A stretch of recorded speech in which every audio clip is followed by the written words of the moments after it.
Sakto morning mga kasakto. So mga kasakto, update tayo sa ating talungan o yung ating Kalisto Ipuana. Mag exactly 58 days ngayon. So 58 to 56 mga ganyan, hindi ko na matandaan. So almost 2 buwan, kulang isang buwan sa araw na ito. So pansin nyo yung ating patubig yan. Hindi lahat ng patubig natin is same yung sistema. So ngayon medyo nag-adjust tayo ng konti, except sa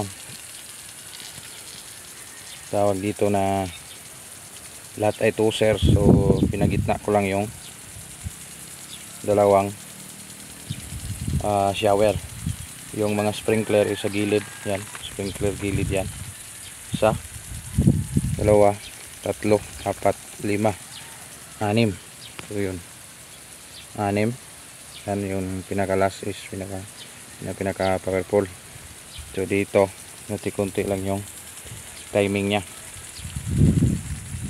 So yung content natin ngayon is yung paano ma-maintain yung talong sa mataas na edad.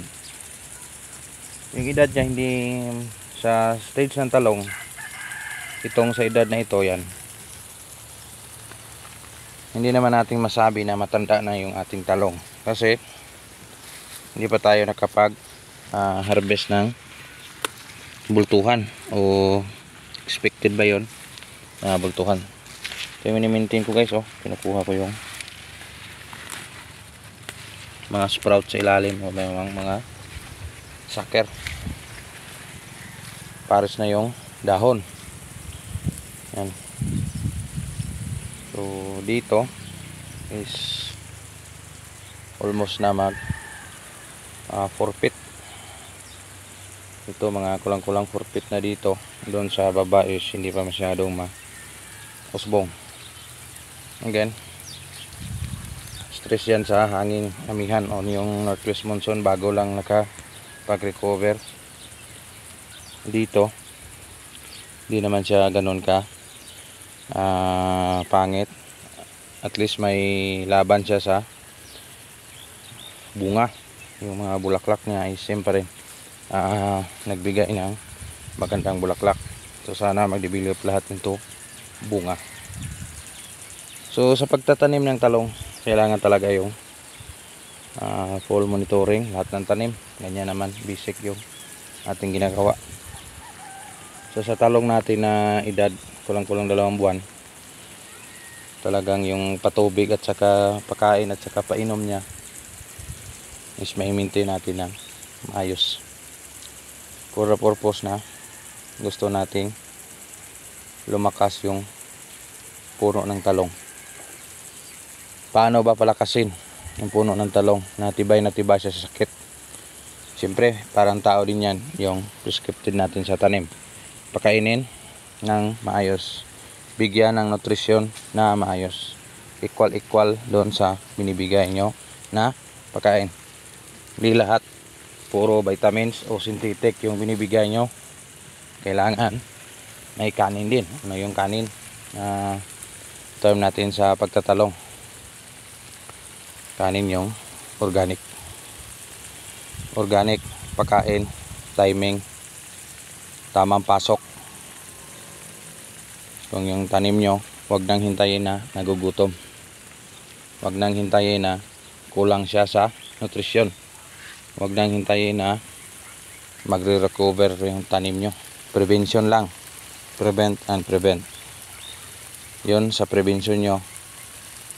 Kung anong response ni talong, i-sharing kabayaran doon sa gastos na palabas nyo. So sa talong ko ngayon, talagang ang masasabi ko, hindi pa bawi.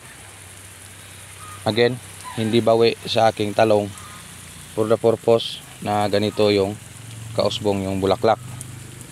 Hindi naman ganito ka ganda, hindi naman ganun ka quality. So tulad yan, yung bunga, hindi naman lahat ganyan. So siyempre, yung ating pagbibigay ng pagkain at patubig, balanse din yun.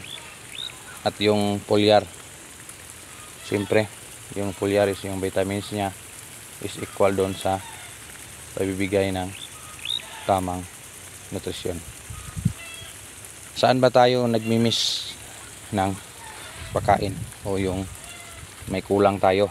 Siyempre sa diagnose ng ating talong kung ano yung tamang ilagay o anong sakit niya.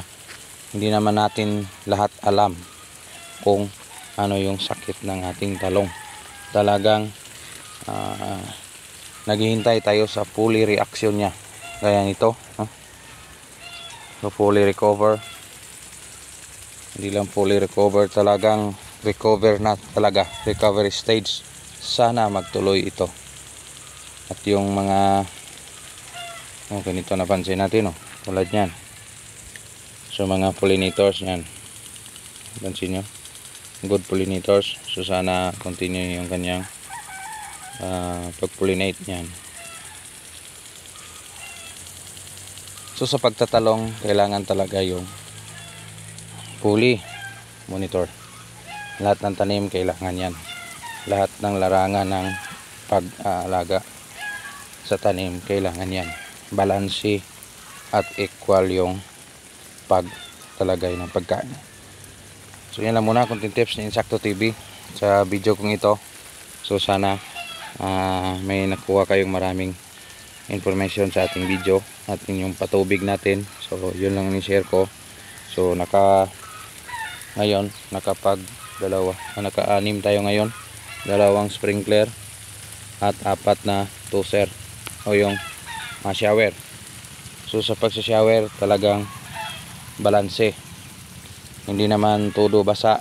Kung nakakain na yung tanim nyo, equal din yung pagkain at bigay ng nutrisyon.